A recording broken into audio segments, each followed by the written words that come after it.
जय जिनेन्द्र बंधुओं। प्रथमाचार्य चैनल में आपका स्वागत है। आचार्य शांति सागर जी महाराज के चरणों में कोटि कोटि नमन।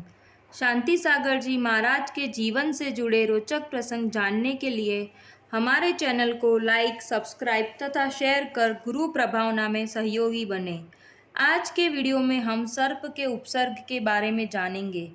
प्रस्तुत प्रसंग हमने चारित्र चक्रवर्ती ग्रंथ से लिया है। बात सन 1923 के चातुर्मास की है।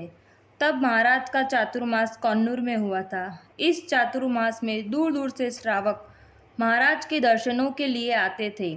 महाराज के पास दूर दूर के प्रमुख धर्मात्मा श्रावक धर्म लाभ के लिए आते थे। धार्मिकों के आगमन से किस धर्मात्मा को संतोष न होगा, लेकिन अपनी कीर्ति के विस्तार से महाराज की पवित्र आत्मा को बिल्कुल भी हर्ष नहीं हुआ था।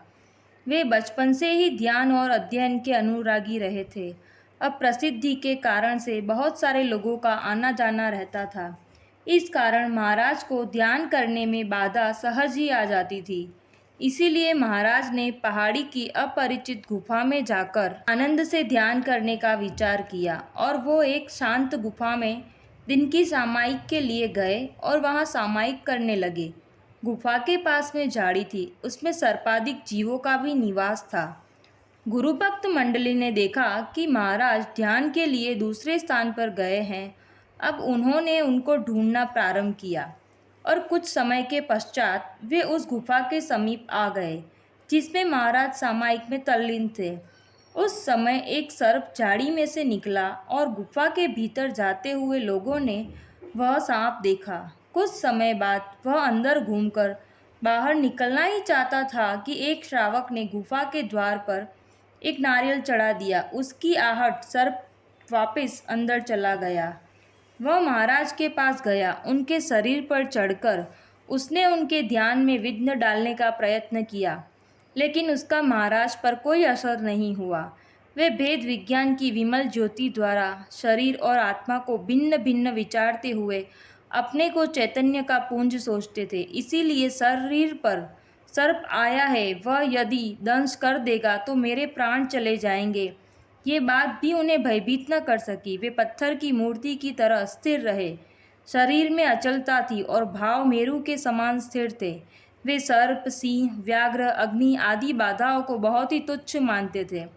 वे सोचते थे सर्प आदि कर्मों के उदयानुसार आकर जीवों को तकलीफ पहुंचाते हैं।